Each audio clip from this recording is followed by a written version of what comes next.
میں ہوں سلمان رشید، اور ایک مسافر کی دنیا میں آج آپ کو یہ اپنا جو ضلع راولپنڈی ہے اس کے گجر خان جو شہر ہے اس کے نزدیک ایک قلعہ ہم دکھاتے ہیں۔ قلعے کا نام ہے سنگنی، اور یہ اگر آپ گجر خان سے بائیں ہاتھ، اگر آپ راولپنڈی سے نیچے گجر خان اور سہاوے کی طرف آپ آ رہے ہیں تو گجر خان سے پوچھ لیں کسی سے کہ جی سوئی چیمیاں والا رستہ کون سا ہے، تو وہ گجر خان سے جو شمال مشرق کو، نارتھ ایسٹ کو جو ایک رستہ جا رہا ہے بازار جیسے میں سے، وہاں وہ سوئی چیمیاں کے نزدیک یہ سنگنی ہے۔ وہاں ابھی پہنچ کے آپ کو پوچھنا پڑے گا، کیونکہ کوئی سائن پوسٹنگ تو ہمارے یہاں رواج ہی نہیں ہے کرنے کا۔ تو خیر، قلعہ جو ہے وہ آپ کو میں دکھا دوں، سیٹنگ بڑی فٹ ہے، یعنی ایک طرف تو کھیت ہیں، فصل لگی ہوئی ہے اور وائی ہوتی ہے، وہاں پہ ہل ول چلتا ہے، بڑی زرخیز زمین ہے بارشی پانی کی،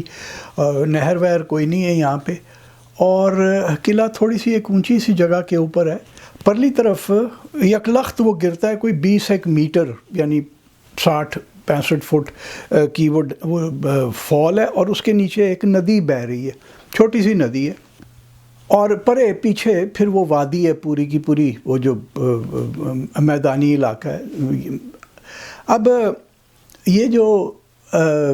سنگنی ہے یہ ڈوگروں کا بنایا ہوا ہے، یہ جو کہ 19ویں صدی میں کشمیر کے راجہ تھے، اور یہ انہوں نے یہ اس لیے بنایا تھا کہ ان کا جو آنے جانے کا رستہ تھا اس پہ،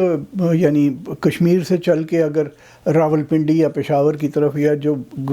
اس زمانے میں جو کہ راج پاتھ تھی، گرینڈ ٹرنک روڈ تھی یا شاہی سڑک تھی، جو کہ آج بھی ہماری گرینڈ ٹرنک روڈ ہے، گجر خان سے ہی گزرتی ہے، تب بھی گجر خان کے پاس سے گزرتی تھی، بلکہ گجر خان سے تھوڑا نارتھ ایسٹ سے گزرتی تھی اور سنگنی کے قریب سے گزرتی تھی۔ تو وہاں پہ انہوں نے ایک چھوٹی سی چھاونی کے طور پہ یہ بنایا ہوگا۔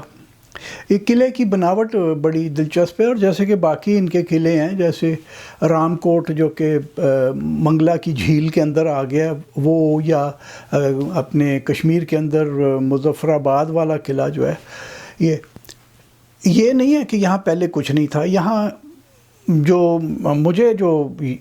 تقریباً یقین ہے وہ یہ ہے کہ ایک قلعہ یا کوئی برجیاں ہوں گی چند ایک پہلے سے، کیونکہ رستہ تو پہلے زمانے سے استعمال میں تھا، ڈوگروں نے صرف اس کو اپ ڈیٹ کیا، اس کو اپ گریڈ کیا، یعنی ہشت پہلو برجیاں بنائیں، یہ جیسی کہ آپ یہ دیکھ رہے ہیں، اور وہ 8 سائیڈ والی برجی جو ہوتی ہے وہ آکٹیگنل، وہ اور کچھ گول برجیاں بھی ہیں، اور پھر جیسا کہ ہمارے یہاں رواج ہے کسی جاہل نے آ کے اپنا نام بھی اس پہ لکھنا ہے، وہ تو لکھنا ہی ہے لازمی، وینڈلزم کی ہمارے یہاں کوئی روک نہیں ہے۔ اندر اس کا ایک جو جسے ویڑا یا کمپاؤنڈ کہتے ہیں، وہ اچھا بھلا بڑا کمپاؤنڈ ہے، اس کے اندر اب ایک دانہ مزار بن چکا ہے، اور یہ مزار جہاں تک اس کا بناوٹ اور ساخت دیکھ کے آپ اندازہ لگا سکتے ہیں کوئی 35-40 سال پہلے ہی بنا ہوگا۔ اس کی داستان بڑی عجیب ہے۔ قلعے کے بارے میں ہمیں مزید اور کچھ نہیں پتہ چلتا، یعنی یہاں کوئی جنگ نہیں ہوئی، یہاں کوئی قتل و غارت گری نہیں، کوئی بھوتوں پریوں کی، کوئی شہزادوں کی عشقوں رومانوی داستانیں کچھ نہیں ہے، بس قلعہ بنا ہوا ہے جی رڑے کے اندر شہروں سے دور۔ تو ایک یہ مزار جو ہے یہ عبدالحکیم کوئی بتاتے ہیں جی وہ تھا، کہتے ہیں کہ جی یہاں کچھ نہیں تھا، قلعہ ولا کچھ نہیں تھا، عبدالحکیم یہاں بیٹھ کے اپنی عبادت کیا کرتا تھا، رب نو یاد کردا ہونا۔ تو ڈوگرے آئے، انہوں نے کیا کہ یار قلعہ بنانے کے لیے جگہ اچھی ہے، اور جگہ ویسے بھی اچھی ہے قلعہ بنانے کے لیے، کیونکہ اونچی جگہ پہ تو آپ کو دور دور دکھتا ہے، اگر کوئی حملہ آور آ رہا ہوگا تو آپ کو دکھے گا۔ تو انہوں نے کہا یار یہاں نکال دو، بابے کو انہوں نے کہا چلو چل نکل تو ادھر سے، تو وہ بابا ناراض ہوا، اس نے کہا یار میں اللہ لوگ آدمی ہوں، مجھے رہنے دو۔ انہوں نے کہا نہیں چل، تو اس نے کہا لے پھر میں تو جا رہے ہیں، اب پر تسی مر کھپ گئے ہو گے پھر بھی میں ایتھے ہی ہوں گا۔ وہ کہہ کے چلا گیا، اور خیر وہ قلعہ بن گیا، اور اس کے بعد وہ جو تھے اپنا عبدالحکیم صاحب بھی کسی وقت فوت ہو گئے، تو ان کو نزدیک کے کسی گاؤں میں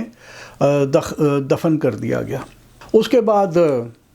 یہ اپنا انگریزوں کا دور آیا، قلعہ ڈوگروں سے انگریزوں کے ہاتھ میں آ گیا، کوئی یہاں کی واقعات داستانیں نہیں ہیں، ورنہ انگریز بڑا کائیاں تھا، بڑا پکا تھا، وہ جہاں کوئی داستان انہیں ملتی تھی وہ گیزٹیئر کے اندر نوٹ کر دیتے تھے۔ جہاں تک مجھے پتہ ہے گیزٹیئر میں اس کا کوئی ذکر بھی نہیں ہے، اور بھی کسی کتاب میں سنگنی کے قلعے کا ذکر نہیں ہے۔ تو جب میں اپنی گرینڈ ٹرنک روڈ والی کتاب پہ کام کر رہا تھا، فرام لنڈی کوتھل ٹو واگا، تو سنگنی بھی ہم گئے، کیونکہ ہمیں ایک بہت ہی پیارے آدمی ہیں ڈاکٹر اشرف خان، آرکیالوجسٹ ہیں، اب ریٹائر ہو چکے ہیں لیکن ہیں بڑے قابل آدمی۔ تو ڈاکٹر صاحب نے اسلام آباد میں ہم لوگ دفتر میں بیٹھے ہوئے تھے، محکمہ آثار قدیمہ کے آرکیالوجی کے، تو ڈاکٹر صاحب نے ایسے ذکر کیا کہ وہ سنگنی جو ہے نا وہ اصل میں ایک پرانا تاریخی سائٹ ہے۔ تو میں نے پھر میرے جب میں اس کتاب پہ کام کر رہا تھا، جو میرے مرشد تھے وہ تھے ڈاکٹر عبدالعظیم، تو ڈاکٹر صاحب سے میں نے کہا کہ سر جی یہ بھی چل کے دیکھ لیں۔ تو خیر وہ ہم وہاں دیکھنے گئے، ایک بار میں ڈاکٹر صاحب کے ساتھ گیا، تو جیسے ہم آئے، یہ جو آپ کھیت دیکھ رہے ہیں جن کے بیچ میں سے پگڈنڈی گزر رہی ہے، یہ میں پہلے بھی یہاں آیا ہوا تھا 2004 میں۔ میرے دوست شاہد ندیم سرکاری افسر ہیں، وہ ان کے ساتھ میں یہاں آیا تھا۔ وہ دیکھیے ہماری تو آنکھ میں وہ بات نہیں ہے جو ایک آرکیالوجسٹ جس طرح کسی بھی زمین کو دیکھتا ہے۔ جب شاہد ندیم اور میں آئے ہیں، ہمیں نہیں پتہ چلا کہ یہاں ٹھیکریاں بھی پڑی ہوئی ہیں، وہ فصل اگی ہوئی تھی، تو وہ خیر ہم نے غور بھی نہیں کیا ہوگا۔ ابھی جب ڈاکٹر عظیم کے ساتھ میں گیا تو ڈاکٹر صاحب نے چلتے چلتے ٹھیکریاں اٹھانی شروع کر دیں پرانی برتنوں کی، اور مجھے دیتے گئے، کہنے لگے دیکھو یہ 2 صدی قبل مسیح کی ہے۔ تو میں نے کہا ہے یہ تو انڈو گریک پیریڈ تھا، کہنے لگے ہاں، تو یعنی 180 قبل مسیح کے اندر وہ سیریا سے چل کے ایک الیگزینڈر کا ایک جنرل تھا سلوکس نکاٹور، اس کی اولادیں سیریا اور ایران کے کچھ حصوں کے اوپر ان کا قبضہ تھا اور ان کی سلطنت تھی، تو اسے سلوسڈ ایمپائر کہتے تھے۔ تو یہ جو سلوکس نکاٹور کی اولادوں میں سے کوئی انہوں نے آ کے پہلے افغانستان پہ قبضہ کیا، اور پھر وہ ٹیکسلا بھی آ گئے، اور پھر سیالکوٹ تک، لاہور تو خیر اس وقت ایویں ایک گاؤں تھا، سیالکوٹ میں انہوں نے اپنے آپ کو بھی ڈیرا لگا لیا اپنا۔ تو یہ علاقہ بھی ظاہر ہے وہ جو تھے سلوسڈز انہی کے قبضے میں ہوگا، انڈو گریکس کے۔ یا آپ کو اندر کی بھی ایک میں تصویر دکھا دوں، یہ وہ مقبرے کو آپ ذرا دیکھ لیجئے، یہ جو کہ جس کی کہانی میں ابھی آپ کو سنانے جا رہا ہوں۔ ہم واپس آ گئے، اگلی بار میں دوبارہ گیا، اور ڈاکٹر صاحب اس دن نہیں جا سکے تھے، ڈاکٹر عبدالعظیم میرے ساتھ، تو میں اکیلا گیا، تو وہاں باہر 3 بندے بیٹھے ہوئے تھے قلعے کے باہر، وہ اپنی یہ میرا خیال ہے فصل کاٹ رہے تھے۔ تو میں ایسی گپ شپ لگانے کے لیے کھڑا ہو گیا، میں کہا جی بھائی اندر کون دفن ہے؟ تو کہتے ہیں جی یہ بڑا بڑا بزرگ ہے۔ تو یہ داستان پھر انہوں نے مجھے سنائی کہ یہ جی اس نے کہا کہ اچھا تم مجھے نکال بھی دو، تم مر کھپ گئے ہوگے تو میں ادھر ہی ہوں گا۔ جب ہم پہلی دفعہ ڈاکٹر صاحب اور میں آئے ہیں تو میں نے دیکھا کہ وہاں پہ اندر چھوٹی چھوٹی گھاگریاں پانی کی گھڑیاں سی وہ رکھی ہوئی تھیں، اور چھوٹی پگڑیاں بھی رکھی ہوئی تھیں، بڑی جیسے دلہا پہنتا ہے۔ تو میں نے انہیں کہا وہ کیا اندر رکھا ہوا ہے؟ کہنے لگے جی جس کا بھی شادی ہوتی ہے نا نئی،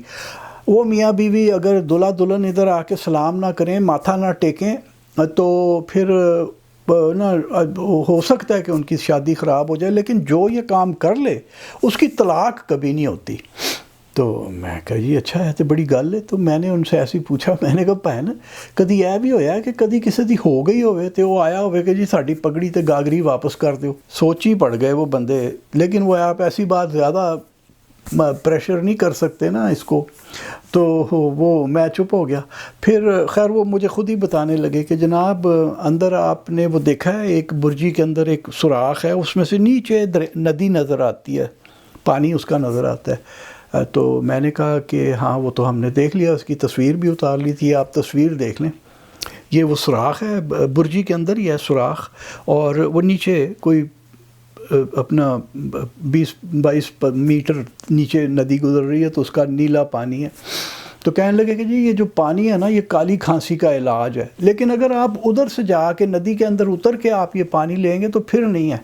آپ کو یہ پانی اس سوراخ میں سے اوپر ڈول کے ذریعے کھینچنا ہے، پھر کالی کھانسی کا علاج ہوگا۔ تو میں نے کہا کہ اچھا یار یہ تو پھر واقعی بڑا یہ بھی معجزہ ہے۔ تو یہ پانی کا معجزہ سنا کے مجھے کہتے ہیں کہ جناب ایک بڑا معجزہ یہ ہے کہ جب یہ قلعہ ڈوگروں سے انگریزوں نے حاصل کر لیا تو جو آس پاس کے لوگ تھے انہوں نے کہا یار عبدالحکیم صاحب نے تو کہا تھا کہ میں ایتھے ہی ہوں گا قلعے چ، تو اب ان کو وہاں سے اکھاڑ کے لا کے یہاں دفنا دیتے ہیں۔ تو جناب وہ گئے ان کی قبر پہ اور قبر کھودی تو کیا دیکھتے ہیں کہ وہاں جو تابوت تھا وہ تو تابوت غائب تھا۔ تو خیر وہ بھاگتے دوڑتے قلعے میں آئے تو کیا دیکھتے ہیں کہ تابوت یہاں پڑا ہے، یعنی وہ تابوت وہاں سے خود ہی ٹیک آف کر کے یہاں پہ آ کے اس کی لینڈنگ ہو چکی ہوئی تھی۔ میں نے یہ ان 3 بابوں کو تو نہیں بتایا جو وہاں پہ یہ مجھے داستان سنا رہے تھے کہ بھائی مسلمان تو تابوت میں دفن ہی نہیں کرتے، مسلمان تو سفید کفن پہنا کے تو وہاں لٹا دیتے ہیں۔ تو یہ جو ہمارے یہاں جب ہم نے پیر پیدا کرنا ہوتا ہے نا تو جو ہماری کہانی اس کے ساتھ ہم جوڑتے ہیں اس میں منطق نہیں ہوتا، لاجک نہیں ہوتا، وہ بے منطقی ہوتی ہے عموماً۔ تو یہ بھی اسی طرح کی ایک بے منطقی کہانی تھی کہ وہ یہاں پہ تیر کے آ گیا۔ تو اچھا اندر مزار کے قریب ایک ڈبہ بھی لگا ہوا ہے نا پیسے اکٹھے کرنے والا، تو میں نے ان سے بابوں سے پوچھا کہ بھائی نا وہ پیسے کون لین آندا ہے؟ کہندے جی حسین آندا ہے یا وہ پتر آندے نے۔ تو میں نے کہا حسین کون ہے؟ کہتا جی یہ سرکاری ایک بندہ ہے، شاید فوجی بتایا تھا انہوں نے مجھے، ریٹائرڈ فوجی ہے، کوئی حوالدار صوبیدار ٹائپ آدمی۔ تو اس نے اس نے یہ کہانی بھی مشہور کی تھی، اور وہی وہ آتا ہے یا اس کے لڑکے آ کے یہاں سے پیسے نکال کے لے جاتے ہیں۔ تو میں نے کہا شاباشی، وہ ہوا یہ ہوگا نا کہ حسین تو ہوا تھا ریٹائر، پتہ نہیں کب کا ریٹائر ہوا ہوگا، پتہ نہیں اب زندہ بھی ہے کہ نہیں۔ تو اس نے یہ داستان ایجاد کی کہ یار چلو ہٹی تو لگی رہے، آمدنی آتی رہے، کوئی 4 پیسے روٹی پانی کا بندوبست صحیح رہے، پینشن ذرا کمزور ہی ہوتی ہے۔ تو یہ اس نے داستان ایجاد کر لی، اور ہمارے یہاں ہم توہم پرست ایک قوم ہے، قبر کی پوجا تو ہماری گتھی میں ہے نا بھائی۔ جب ہم پہلے تو نہیں نا تھے مسلمان تو ہم یہ پتھر ہی پوجا کرتے تھے، تو پھر وہ ایک پتھر تو چاہیے پوجنے کے لیے، تو وہ قبر بنا لی گئی۔ تو میں نے کہا کہ یار کتنا کہ چڑھاوا چڑھ جاتا ہے؟ کہتا جی کوئی نہیں، ایسے تھوڑے پیسے، وہ لوگ کی پگڑی اور وہ گھاگری ڈال کے چلے جاتے ہیں، ایسے کو 5-10 روپے دیتے ہیں۔ کہنے لگے جی ایسے تھوڑی سی پیسے بنتے ہیں۔ میں نے انہیں کہا کہ بھائی یہ اس کی آمدنی بڑھ لینے دو، دیکھنا کہ وہ جو ہمارا سرکاری محکمہ برائے تحفظ توہمات یعنی اوقاف ڈپارٹمنٹ ہے، جس کا اصل میں انگریزی میں نام ہونا چاہیے تھا سپرسٹیشنز ڈپارٹمنٹ، کیونکہ وہ اس طرح کی توہمات کو، سپرسٹیشنز کو بہت بڑھوتی دیتے ہیں، آگے چلاتے ہیں، اور جو بھی مزار ذرا اچھی کمائی کر رہا ہو نا وہ اس کو فوراً اپنے قبضے میں لے کر وہاں پہ وہ اپنا ڈبہ شبہ بندہ بٹھا دیتے ہیں، ڈبہ اپنا کر لیتے ہیں، اور ساری کمائی وہ پھر سرکاری کھاتے میں جاتی ہے۔ تو جب ہم ڈاکٹر صاحب اور میں آئے تھے تو ہم نے واپس جا کے میں نے کچھ پڑھا، وہ انڈین اینٹیکوٹی شاید ایک رسالہ ہے، اس میں ڈاکٹر اشرف خان صاحب کا ایک آرٹیکل ہے۔ انہوں نے ایک بات بڑی دلچسپ لکھی ہے۔ ایک تو انہوں نے ہمیں یہ بتایا کہ جی یہ 2 صدی قبل مسیح میں یہ جو سائٹ ہے یہ آباد ہوا تھا، اس سے پہلے نہیں تھا۔ انہوں نے کچھ تھوڑی سی وہاں پہ تحقیق کی ہے، کوئی کھوج لگائی ہے وہاں پہ، تو کہنے لگے کہ 2 صدی قبل مسیح میں یہ آباد ہوا تھا، اور پھر 8ویں صدی عیسوی تک، یعنی تقریباً 900,000 سال یہ شہر آباد رہا۔ یعنی انڈو گریکس تھے، اور وہ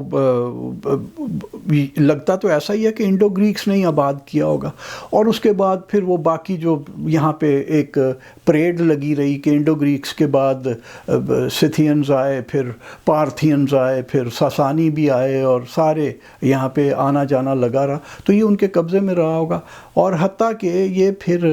8ویں صدی کے اندر آ کے ویران ہو گیا۔ یہ ابھی ہمیں نہیں پتہ کہ کیسے ہے، ڈاکٹر صاحب نے لکھا ہے کہ یہ جب تک کہ اس کے اوپر مزید کھوج نہیں لگائی جائے گی تو یہ باتیں ہمیں نہیں پتہ چلیں گی۔ لیکن ایک بات یہ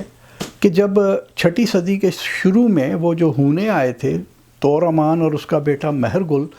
اور انہوں نے تباہی مچائی تھی، تو اس میں یہ بچا رہا، ورنہ یہ پھر 6 صدی میں ختم ہو جاتا ہے۔ اس میں جو آثار 8ویں صدی تک آتے ہیں اس سے ہمیں یہ پتہ چلتا ہے کہ اس وقت بچا رہا، اور وہ اس لیے بچا رہا کہ یہ جو مین بڑا رستہ تھا وہاں سے آنے کا نیچے میدانوں کی طرف، وہ یہ اس سے ذرا ہٹ کے ہے، تو اس کی وجہ سے یہ بچا رہا۔ اور جیسا ڈاکٹر صاحب نے کہا ہے کہ اس کی جو بہت ساری، ڈاکٹر اشرف خان صاحب نے، کہ اس کی جو بہت ساری جو رمزیں ہیں، جو سیکرٹس ہیں، وہ ہمیں تب پتہ چلیں گی جب اس کے اوپر مزید کھوج ہوگی، کھدائی ہوگی۔ یہ جو آپ فصلیں دیکھ رہے ہیں لگی ہوئی، ان کے نیچے وہ شہر دفن ہے۔ تو یہ تو تھا سنگنی۔ کوئی سنگنی خود کوئی ایسا نہیں ہے اہم، لیکن اس کے ساتھ جو یہ علاقہ ہے پورا، اس کے اوپر ایک شہر آباد تھا کسی زمانے میں۔